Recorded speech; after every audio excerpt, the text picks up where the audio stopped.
Ok, ok. Bon, et bien, bonjour à tous.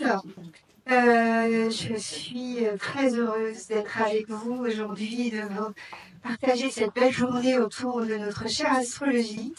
Vraiment, merci à l'AMDA pour ce congrès, merci Marc, merci à vous tous d'être là en présentiel, c'est un vrai moment de bonheur. Donc, voilà, aujourd'hui nous allons parler du nouveau paradigme.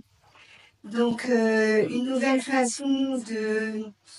En fait, ce qui émerge est une nouvelle représentation du monde, parce qu'on voit au travers des planètes, et tout va changer, en fait. Il n'y a pas juste une chose qui va changer, tout va changer. En fait, je suis partie de l'idée, quand une âme s'incarne, elle passe par Pluton, la cellule, pour arriver sur Neptune, l'indifférencié, puis Uranus, l'éveilleur de conscience, pour enfin s'incarner en Saturne et accomplir le but de nous tous, qui est de rayonner notre lumière, rayonner le soleil. Et quand Uranus, Neptune et Pluton changent de signe, il y a quelque chose du cœur de notre cellule qui est en train de se transformer, qui est en train de changer d'atmosphère, changer d'énergie. Alors, je ne sais pas dans quelle flèche il faut appuyer en haut ou en bas. Alors, l'ancien paradigme, aujourd'hui, c'est ce que nous sommes dans cette énergie-là, dans cette énergie de crise. On voit bien que Pluton est à 29 degrés du Capricorne le 20 novembre, il passera en Verseau. Il ne reviendra en Capricorne que dans 250 ans, donc c'est pas tout de suite. Mais moi, je vais surtout vous parler donc de Neptune et de Saturne. Uranus est à la fin du signe. Neptune est à 29 degrés. Alors, ça fait longtemps qu'il y reste pendant un long moment. C'est pas n'importe quel degré. C'est tellement pas n'importe quel degré qu'on lui a donné un nom, le 29e degré. On l'appelle le degré analytique, c'est-à-dire un degré qui déclenche une crise. Donc, vous voyez qu'on est vraiment... Alors, c'est à la fois le dernier degré du signe du Poisson, donc une forme de culmination d'énergie du signe du Poisson, mais si on prend un petit peu de distance, on voit aussi que c'est le dernier degré du zodiaque. Donc vous imaginez la puissance que ça a, et il prend son temps, il reste là un long moment.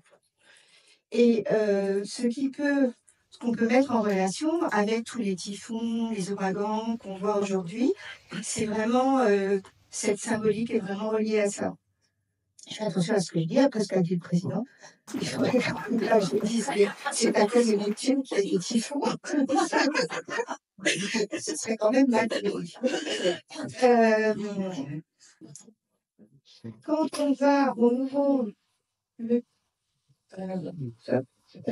C'est dans le sens. Voilà. Le nouveau paradigme, c'est ce que là, je vous ai mis à 4 degrés parce que je trouvais que c'était plus parlant.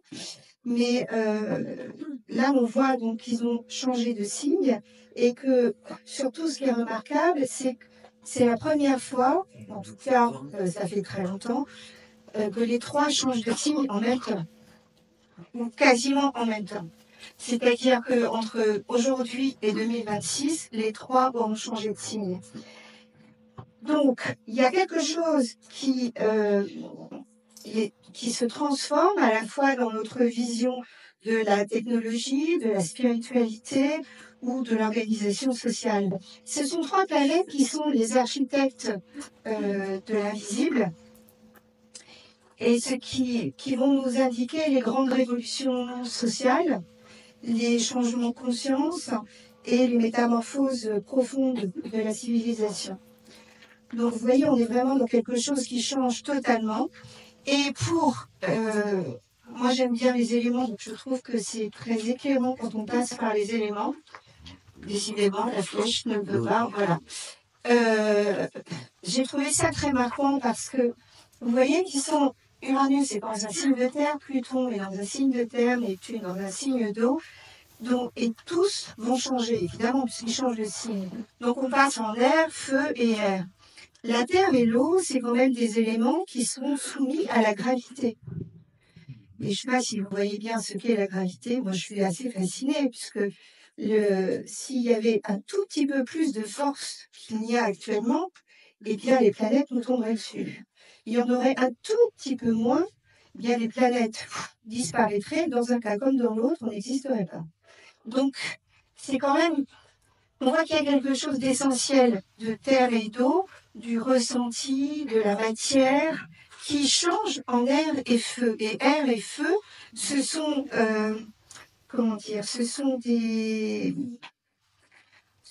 énergies donc, qui élèvent, ce sont des énergies qui permettent de passer d'une forme de constance à une dynamique de mouvement, qui permet de quitter une forme de sécurité émotionnelle, de quête de sécurité émotionnelle, pour aller vers une dynamique plus spontanée, plus, comment dire, plus risquée, plus d'impulsivité, plus d'enthousiasme. Donc vous voyez déjà là, on change d'atmosphère. Voilà. Et la réalité n'a rien à voir avec ça. Alors, le mini-triangle. Je voulais prendre un temps aussi par rapport au mini-triangle, qui est une configuration qui est assez rare, d'après ce que j'ai pu voir. La dernière fois, c'était dans les années 40, voire avant, c'était il y a 1000 ans. Donc c'est assez rare que les trois se relient de cette façon. Et vous voyez que Saturne et Neptune sont en apex, c'est-à-dire au sommet de ce triangle. Donc c'est cette conjonction qui est le catalyseur de cette transformation. Et elle s'active un très long moment parce que si on pense en termes de résonance, Saturne est entré dans le signe des Poissons alors que Neptune y était en 2023. Ils vont ensemble entrer dans le Bélier et Saturne quittera le Bélier en 2028, ce qui fait que pendant quasiment 5 ans, ils vont être en résonance l'un avec l'autre. C'est bien l'importance de cette conjonction. Et donc, par ailleurs, on peut voir aussi que, sans doute vous le savez, une conjonction Saturne-Neptune, enfin, une conjonction tout simplement, c'est une dynamique bélier. Le bélier, c'est le bélier, c'est le début. Et il se retrouve à 0 degré, c'est-à-dire 0 degré du bélier, c'est autrement nommé l'axe du monde, c'est le tout début du monde pour un certain nombre de personnes.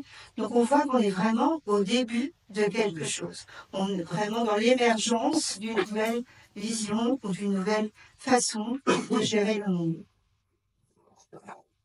Mais avant d'entrer dans le cœur de cette conjonction, on va bien évidemment un peu étudier, enfin étudier non, parce que vous n'êtes pas là pour étudier, mais je vais juste évoquer quelques mots autour de Saturne et de Neptune, juste, moi j'aime bien les énergies, donc dire que ça me fait vibrer l'énergie de Saturne et vibrer l'énergie de Neptune. Saturne, il est associé donc à la structure, aux limites, la matière, au concret. C'est la frontière, autant la frontière c'est notre peau, la frontière de notre corps, mais aussi les membranes d'une cellule, comme les frontières d'un pays. Donc vraiment, c'est cette dynamique-là. Il est aussi le symbole de notre intégrité, de notre sagesse éthique et morale. Et dans la conjonction qui nous occupe, c'est lui qui va donner forme aux idées Neptune, qui est dans le principe d'incarnation, justement. Neptune, quant à lui, ouais, c'est que j'ai compris. Neptune, donc lui, il transcende la matière. C'est le rêve, l'inspiration, la spiritualité. Ce sont aussi évidemment les illusions, les grandes idées utopiques. Il y en a même qui disent que l'utopie finit toujours mal, mais bon, comme c'est comme l'amour, on s'en fout. Et c'est la dissolution des structures en lien avec Saturne. Saturne va chercher à construire, Neptune, lui, va chercher à dissoudre. Neptune, il est inclusif, il considère l'humanité comme un immense organisme indissociable de la nature. Et c'est aussi lui qui va nous indiquer la pénétration des idées dans la collectivité. C'est lui qui nous parle des mouvements de masse, des visions collectives et d'un idéal commun. On part ensemble sur quelque chose. Donc, quand ces deux planètes se retrouvent, on a d'un côté l'idéalisme, le rêve avec Neptune, et de l'autre la réalité concrète qui se manifeste par Saturne. Quand Saturne est trop rigide, quand ils sont ensemble, et que Saturne est beaucoup trop rigide, qu'est-ce qu'il va faire? Il va étouffer Neptune, et donc il va étouffer nos désirs, nos aspirations, nos envies, notre idéal. Et on va dire, il faut aller bosser, on bosse, j'aime pas, j'ai pas de désir, mais c'est pas grave, l'important c'est de bosser. Et ça, c'est quand Saturne est trop fort. De l'autre, Neptune, quand Neptune se répand un peu trop, il va noyer Saturne et il va faire que nous nous retrouvions, on peut prendre une image au milieu de l'océan, dans la tempête, sans aucune balise de repérage, complètement perdu. Et c'est toujours un peu anxiogène quand même. Mais en fait, ils sont complémentaires l'un de l'autre. Hein. Saturne et Neptune ne sont pas opposés. Ils sont. Saturne va construire ce que Neptune rêve et Neptune va dissoudre ce que Saturne a figé.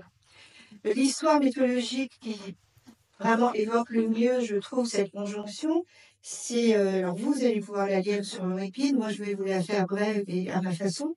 C'est Dionysos qui débarque à Thèbes. Dionysos, c'est une des facettes de Neptune, et qui va voir Panthée, le roi de Thèbes, qui lui a bien rangé sa ville. Tout est bien rangé, tout est bien bétonné, chaque chose à sa place, chaque place à sa chose. Il est très content, il a tout sous contrôle. Et Neptune, Poséidon, donc Dionysos, pardon, arrive, et lui, il lui dit, eh ben, écoute, je viens remettre de l'ordre dans ta cité. Alors évidemment, ils ne se comprennent pas. Et Panthée veut l'emprisonner. Dionysos, comme il est protéiforme, il se sort de là.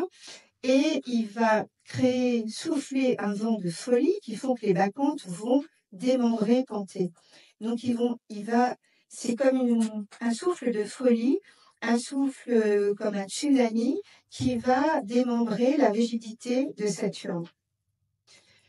C'est pourquoi quand il y a une conjonction Saturne-Neptune, en général, on passe par à peu près 3 ans de chaos. Voilà. Bienvenue sur le chaos. Moi, j'aime bien prendre l'image de la bibliothèque. Vous voulez ranger votre bibliothèque, et bien quand c'est Saturne-Neptune, vous foutez tout par terre et vous remettez à votre nouvelle façon. C'est une autre façon de faire. Voilà. Donc, je vais vous parler maintenant, parce que au niveau de la société, c'est aussi des grands bouleversements sociétaux. Et on va faire un petit tour historique. Donc, la conjonction Saturne-Neptune met 36 ans elle se refait tous les 36 ans. Pour juste au niveau intellectuel, si vous avez envie, vous voyez, elle fait le tour du zodiaque, là. Et en fait, pour faire vraiment tout le tour, elle va mettre 144 ans pour terminer le champ zodiacal, on va dire. J'ai pris 1846. Pourquoi? Parce que c'est la découverte de Neptune. Donc voilà. Et puis surtout, c'est la naissance du manifeste du Parti communiste de Karl Marx. En fait, il sortira en 1848, mais en 1846, ça émerge dans son cerveau. Et c'est en Verseau, donc c'est assez révolutionnaire. Et donc cette période coïncide avec de nouvelles idées, quelque chose on va dire, d'inédit. Voilà. Donc ça lance une nouvelle dynamique. En 1882, donc 36 ans après, vous voyez que c'est au carré de la première. Donc le carré, c'est un état de crise. Et la crise, c'est quoi? Là, c'est la mort de Karl Marx. en 1883, donc un an près. Et donc c'est Engels qui va répandre et faire en sorte que les idées de Karl Marx soient plus connues. On voit aussi qu'en 1882, c'est les fondements de la révolution industrielle qui se consolident. On voit qu'on est dans le signe du taureau, il y a quelque chose qui se consolide là, à ce moment-là. Et puis on arrive en 1917. Donc là, tout le monde sait, 1917, c'est la révolution russe. C'est un moment majeur pour le communisme. Et j'ai mis cette citation de Lénine parce que j'ai trouvé que c'était vraiment Saturne-Neptune. Il faut rêver pourvu que l'homme travaille consciencieusement à la réalisation de son rêve. On est totalement dans la conjonction Saturne-Neptune. Et on voit que les idées qui ont émergé en 1846, où il y a eu quand même un état de crise en 1882, va signifier, enfin manifester pleinement dans le concret, dans un gouvernement en 1917. En 1953, eh bien, c'est une nouvelle conjonction, c'est en balance, c'est la mort de Staline, donc état de crise par rapport à 17. Entre nous, c'est aussi la naissance de Poutine, la naissance de Kim Jong-un, la naissance de Xi Jinping. Donc c'est quand même une année assez fertile en naissance de futurs gouvernants. Donc, qu'est-ce qui se passe en 1953 ? Le fait que Staline meure, Khrouchtchev va essayer d'adoucir, va être beaucoup plus dans la diplomatie, dans une forme, dans un essai d'équilibre entre les différentes forces, très balance tout ça. Hein. Alors, je dis bien, c'est quand même un peu... moi, je me suis toujours demandé pourquoi entre la Corée du Nord et la Corée du Sud, ils se sont arrêtés à l'armistice. Ça fait quand même un certain nombre d'années, on en est toujours là. Donc, voilà. Ensuite, oui, puis aussi, je voulais dire, c'est qu'aux États-Unis, en 1953, c'est la première fois qu'ils vont mettre dans la Constitution le fait que la ségrégation raciale est inconstitutionnelle. C'est le tout début. Et très souvent, dans les conjonctions Saturne-Neptune, il y a quelque chose qui parle de l'ordre, je dis bien au niveau symbolique, parfois tout simplement, de la libération des esclaves. Et si on continue dans le temps, on voit qu'en 1989, c'est la fameuse conjonction Saturne-Neptune-Capricorne, la chute du mur de Berlin. Hein, Saturne met un arrêt à... Je rigole parce qu'on en parlait ce matin. Saturne met un arrêt à un type de fonctionnement. Neptune va dissoudre les frontières. Et 1989, c'est quand même un moment important parce que toutes les décisions, c'est un état de crise par rapport aux décisions de 1953. C'est des décennies de division Est-Ouest qui vont s'arrêter là. L'URSS va s'arrêter. C'est aussi la fin de tout ce qui a émergé en face en 1917. L'État va craquer de toutes parts, hein, Capricorne. Et il y a une mosaïque de peuples qui vont revendiquer leur indépendance nationale et leurs différences. C'est aussi 1989 la manifestation d'une pensée écologique sur le développement durable. C'est aussi un moment clé par rapport à ça. Ce qu'on voit donc au travers de ce tour, c'est que Saturne-Neptune, c'est les anciennes structures qui deviennent obsolètes et qui sont dissoutes par l'énergie neptunienne. Et on voit que de nouvelles réalités s'imposent au travers de Saturne.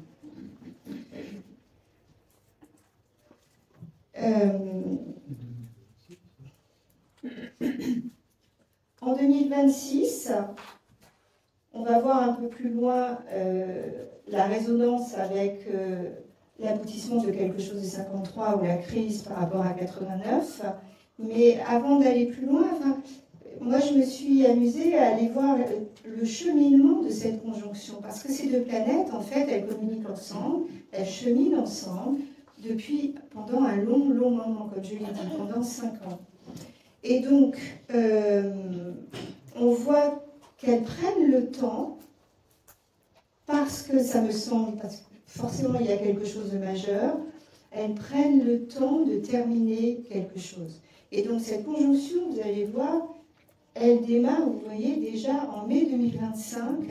Vous avez Saturne à 29 et Neptune à 1,29 degré. Donc elles sont déjà fortement reliées. Alors oui, c'est une conjonction décroissante. Oui, Saturne est encore en Poisson. Et donc il termine, il purge, il vide tout ce qu'il y a à purger et à vider pour démarrer quelque chose de nouveau. Mais revenons, voilà, ça m'a marqué, ça m'a impressionné. Pourquoi? Parce que le 14 juillet 2025, on est à 15 minutes, même pas 1 degré, 15 minutes l'une de l'autre. Et elles sont à 1,56 degré, 2,09 degrés. Et elles sont, au cas où on serait passé à côté, stationnaires rétrogrades. Pour ceux qui ne savent pas, stationnaire rétrograde, vous imaginez ces immenses villes sur l'océan qui décident de changer de direction, qui vont faire fonctionner les moteurs à fond, à fond, à fond, et secouer l'océan comme jamais, sans bouger, en fait. Et bien là, c'est comme deux titans qui font marche arrière, qui sont stationnaires, et qui sont en train de labourer à fond le champ zodiacal. Et donc je me suis dit, c'est quand même étrange que ça s'arrête là à 2 degrés. Et s'il y avait eu une conjonction Saturne-Neptune à 2 degrés du Bélier? Et si oui, qu'est-ce qui se serait passé?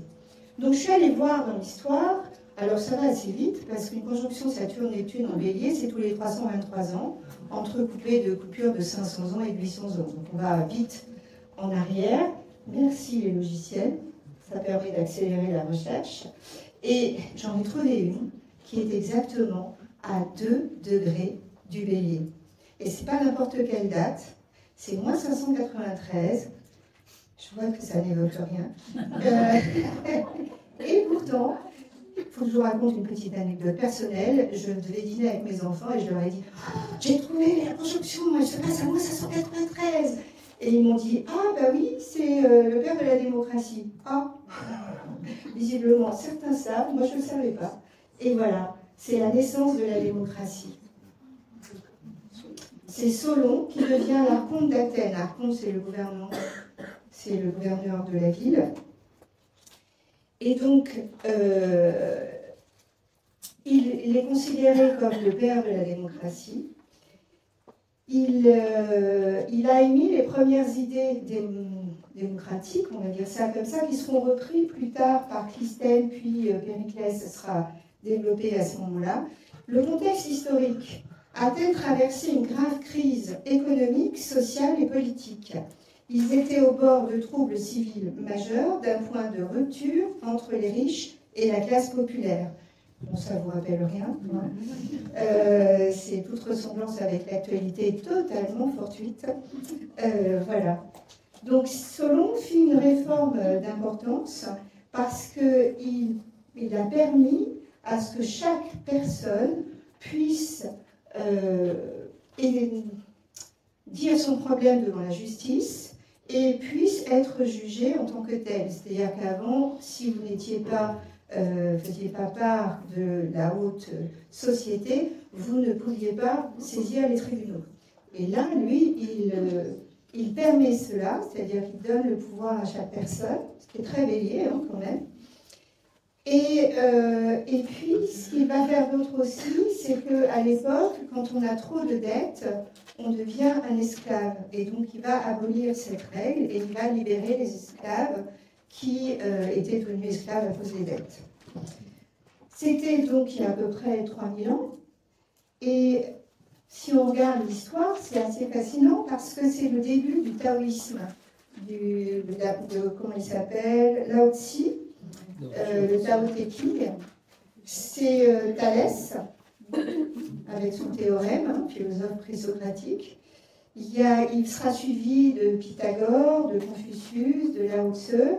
Et en fait, ces penseurs ont influencé notre pensée encore aujourd'hui. On y réfléchit encore aujourd'hui. Donc vous voyez que ce qui émerge là, à cette époque-là, nous influence encore aujourd'hui. Vous imaginez ce qui se passe pour nous en ce moment. C'est quand même assez fou, je trouve. Ça donne vraiment une bonne idée du type d'énergie qui est en train d'émerger. Voilà, c'était mon petit clin d'œil historique. Alors, on va revenir à la conjonction précise qui aura lieu donc le 20 février 2026, comme vous le voyez, à 0 degré 45 minutes du Bélier. Le 0 degré du Bélier, il est nommé, comme je le disais tout à l'heure, c'est l'axe du monde. C'est André Barbeau qui, dans Astrologie mondiale, écrivait que Albu-Mazar, le plus célèbre astrologue de Bagdad, dans son traité astrologique, affirmait que le monde a été créé lorsque les 7 planètes se trouvaient à 0 degré du Bélier et prendrait fin lorsque les 7 planètes se retrouveraient au dernier degré de Neptune. Si on rentre dans une vision archétypale, on voit bien que il nous parle d'un nouveau monde quand le 0 degré du Bélier est activé. D'ailleurs, soit dit en passant, à 0 degré du Bélier, nous avons en ce moment même, depuis depuis quelques mois, on est le lumistice à son ascendant à 0 degré du Bélier pour Paris. Donc on sait qu'en France, il va y avoir quelque chose de très fort qui va se passer. En tout cas, la France est concernée. Le Bélier, il est gouverné par Mars. Donc Mars, c'est une énergie directe, c'est une énergie pleine de force, tournée vers l'action immédiate. Donc quand Saturne et Neptune se retrouvent en Bélier, c'est un nouveau cycle de transformation à la fois spirituelle et matérielle, mais qui ne sera pas contemplatif, qui sera dans l'action. Hein, on va être appelé à agir avec nos idéaux, à plus rester dans des rêves de structure. Ah oui, mais un jour peut-être il va se passer ça. On va avoir envie de construire. Je pense que vraiment on va être dans une dynamique de construction, de matérialisation de nos aspirations et de nos rêves. On ne se contente plus du tout de simples ajustements. Alors, voilà, quelques défis et tensions à venir. J'ai quelques hypothèses. Donc, l'écologie. Donc, comme je vous disais, en 89, il y a eu les premiers avertissements du GIEC qui parlaient de réchauffement climatique, qui aujourd'hui est un sujet au niveau de nos gouvernements. On est vraiment dans une crise par rapport à ça. La Corée, il y a forcément des événements qui vont avoir lieu, puisqu'en 1953, c'était l'armistice. Donc, on est à la fin de quelque chose. Donc, je ne sais pas ce qui va se passer, mais en plus, comme Kim Jong-un a son... Je ne dois pas très bien le prononcer, mais c'est pas grave. Il est porteur de cette conjonction Saturne-Neptune. On peut tout à fait imaginer qu'il va y avoir des événements par rapport à ça. La Russie, vous avez vu, 1917, 1953, 1989, ce sont des dates qui sont toujours très reliées à des événements forts en Russie. Du coup, évidemment, je suis allée voir. La dernière fois que Saturne et Neptune étaient en Bélier, qu'est-ce qui s'est passé pour la Russie? Eh bien, c'est la construction de Saint-Pétersbourg. Et c'est pas rien parce que, en fait, c'est Pierre le Grand qui décide de créer une capitale sur la mer Baltique pour faire de la Russie une puissance européenne majeure. Donc, on peut tout à fait imaginer, d'ailleurs cette ville elle est un peu neptunienne, je ne sais pas si vous voyez, elle change de nom tout le temps. Leningrad, Saint-Pétersbourg, il y a quelque chose de protéiforme dans cette ville. Donc on peut tout à fait imaginer que la Russie ait une soif d'expansion, puisque là c'est ce qui s'est passé en 1703, et que ce soit Poutine ou un autre, il y a de fortes chances qu'il y ait quelque chose qui se développe par rapport à ça. Et puis, on voit aussi qu'il y a quelque chose par rapport aux droits humains, parce qu'en 1989, on était, je ne sais pas si vous vous rappelez, moi j'étais bébé, je ne sais pas si on parlait des droits humains universels, il y avait des grandes valeurs démocratiques, et aujourd'hui on voit bien qu'il y a quand même des tendances autoritaires qui réémergent. Donc on peut imaginer qu'il y ait quelque chose par rapport aux crises des réfugiés, aux inégalités sociales, qui des problèmes de ségrégation raciale, on voit la montée de l'antisémitisme, enfin, il y a tout ça qui est en train d'émerger. Donc, certainement, c'est un temps de crise et une forme de confusion. On voit bien la soumission chimique, hein, c'est Neptune. On voit ce procès qui est hors norme et qui se répand dans le monde entier actuellement avec l'affaire Mazan. Parce que Neptune va dissoudre les frontières, en fait. Il va montrer qu'on est tous d'une même humanité. C'est la fameuse humanité commune des hommes. Donc, voilà pour les défis et les tensions. Alors, les nouvelles technologies disruptives. J'aime bien ce mot, je ne sais pas pourquoi, disruptives, les choses qui cassent. En 1953, on voyait que la télévision en couleur devient grand public. En 1989, l'informatique et l'Internet commencent vraiment à changer nos vies totalement. Et en 2026, je ne sais pas si vous avez vu, mais est sorti hier Optimus, les premiers robots de Elon Musk. C'est vraiment l'émergence d'un nouveau monde. Alors, évidemment, on a ChatGPT, on a l'IA qui se répand.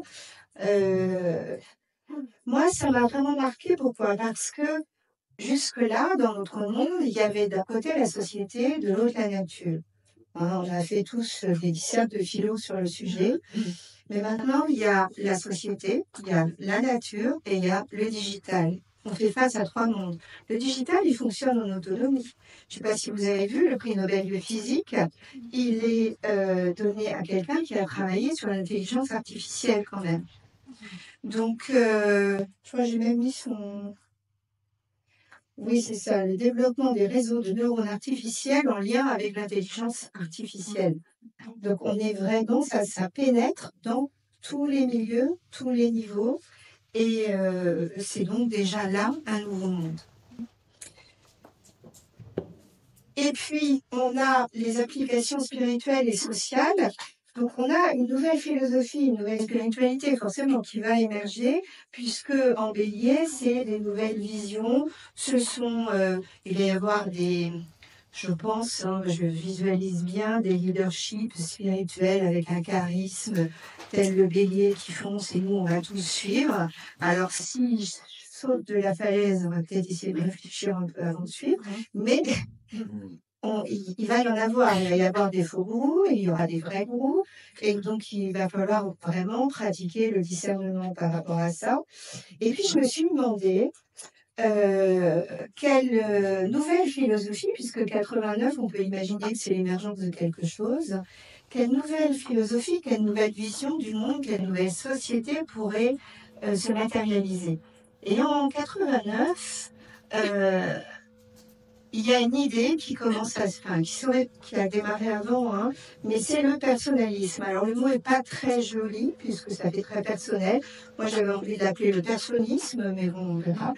C'est Emmanuel Mounier, pour ceux qui le connaissent, qui considère que la personne humaine est au-dessus des structures matérielles et collectives.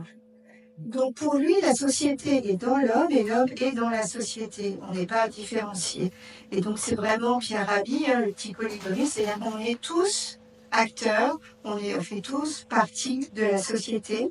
Donc il critique le capitalisme et le marxisme et il préfère une économie solidaire axée sur le bien commun, ce qui est vraiment une idée qui est en train d'émerger actuellement. Sociologiquement, évidemment, il rejette le totalitarisme et pour lui, ce qui est important, c'est une société fondée sur le respect et l'épanouissement des personnes. C'est la personne qui est au centre, ce qui est très bélier, je trouve. Et en lien avec l'écologie, il s'oppose à la domination technologique et prône un rapport harmonieux entre l'humain et la nature. Et je trouve qu'on est vraiment dans la dynamique Saturne-Neptune. Et ces idées, elles ont été défendues par Jacques Ellul, qui est un sociologue, peut-être certains d'entre vous connaissent, qui était vraiment un précurseur de l'écologie politique et de la décroissance en 1989. Et déjà en 1953, c'est-à-dire la conjonction qui est donc en face, hein, qui pourrait donc être l'aboutissement de cette pensée qui a émergé, il disait de la technique, il n'est pas question que la technique devienne un phénomène autonome, échappant au contrôle de l'homme, et on y est en plein. Voilà. Donc, la question essentielle, et j'arrive au bout, je pense que c'est bon. Hop. Donc, quelle vision pour l'avenir? Puisque, en effet, notre pensée crée le fait même de penser le futur, permet de lui donner une forme. Donc, évidemment, je vous invite à créer une pensée positive. Du coup, j'ai pensé à André Barbeau, qui était, mais alors, enchanté. Moi, je ne l'ai pas connu personnellement, mais il était enchanté par cette période. Quand vous lisez ses textes au sujet de ça, il dit c'est la meilleure période du siècle entier qui couvre les années 2025-2030. On souhaite qu'il ait raison, parce que quand on regarde 2024, on s'interroge. Voilà que d'un seul coup sont réunies toutes les conditions qui donnent un souffle prodigieux à l'histoire portée au suprême. C'est magnifique, non? Et donc il était convaincu que ce seraient des années de règne triomphant du génie créateur. Après, quand on voit qu'il ne s'est pas du tout planté en 2020, on a vraiment envie de penser qu'il a raison, qu'il ait raison, pardon. Donc on est vraiment chacun invité à matérialiser nos rêves, à nous confronter aux défis concrets de la réalité. Et puis, donc, faisons en sorte que cette période soit un tremplin vers un monde plus harmonieux, parce qu'on est tous responsables de ça, et que nos rêves les plus élevés se concrétisent. Allez voir ce qui se passe en bélier dans votre thème, et concrétiser ce rêve qui est là, qui est présent à l'intérieur de vous. Et voilà, alors je voulais vous dire que les livres qui m'ont accompagné lors de mes recherches sont... Ah ben voilà la photo. Bon, il manque une photo qui était là, je ne sais pas pourquoi. Donc pour moi, donc je me suis inspirée largement d'Éric Berru et de Luc Biget, et aussi du livre d'André Barbeau, qui pour une raison qui m'échappe n'est pas là. C'est la revue Astrologue numéro 92, dans lequel il parle de l'astrologie au XXIe siècle. C'est vraiment des astrologues d'excellence que je vous invite à lire parce qu'ils sont littéralement passionnants. Et puis, si vous voulez en savoir plus sur le luministisme, que vous connaissez certainement, mais si vous avez envie d'en avoir de l'info davantage, je vous donne rendez-vous au congrès Astrologie en Bretagne où Mona Braz vous en parlera plus longuement. Pour me retrouver, vous allez pouvoir me retrouver sur YouTube, sur Étoile Humaniste, et mon site étoilehumaniste.com. Et puis voilà, j'espère vous avoir apporté un nouvel éclairage, vous donner matière à réflexion sur cette conjonction Saturne-Neptune. Et si vous avez des questions, je serai ravie d'y répondre si on a le temps, je ne sais pas. Voilà.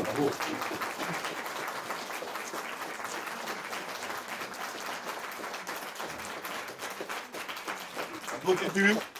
Très beau début et la Villa Barreau, hein, les gars. Attention, hein. Il va falloir gérer derrière. Attention, alors, est-ce que vous avez des questions? On a quelques minutes pour répondre aux questions qui pourraient vous être inspirées par cette belle intervention. Oui, tu n'as pas parlé de la Chine, tu as parlé de la Russie. Oui, alors j'ai beaucoup hésité à parler de la Chine ou de la Corée, mais si tu regardes bien les dates qui sont relatives à la Chine et à la Corée, on voit qu'ils sont quand même très marqués par la conjonction Saturne-Pluton. Et donc là, on rentre, j'ai trouvé que du coup, je rentrais dans quelque chose d'un peu confondant. Pourquoi? Parce que Saturne est nourri de l'énergie de Pluton, il est au poisson premier semi-carré, qui est quand même manifeste fortement cette conjonction. Et je trouve que la Chine est bien plus, si tu regardes les aspects Saturne-Pluton, les événements relatifs à la Chine corroborent bien plus que Saturne-Neptune. Ah oui, bien, c'est d'accord. Oui. C'est pour ça que j'en ai pas parlé. D'accord. Parce que je suis restée sur Saturne-Neptune. Voilà, c'est question. Voilà. Non, je voulais seulement dire que peut-être, pardon, les changements pour la Russie, ça va être les voies maritimes. Parce que si les casques polaires fondent, ça va devenir un centre commercial très important. Oui. Parce que toutes les voies commerciales maritimes vont passer par là. Oui, oui, tout à fait. Ça doit être ça. Ouais. Est-ce que vous avez regardé ce que cette conjonction pouvait avoir comme influence sur la bande de Gaza?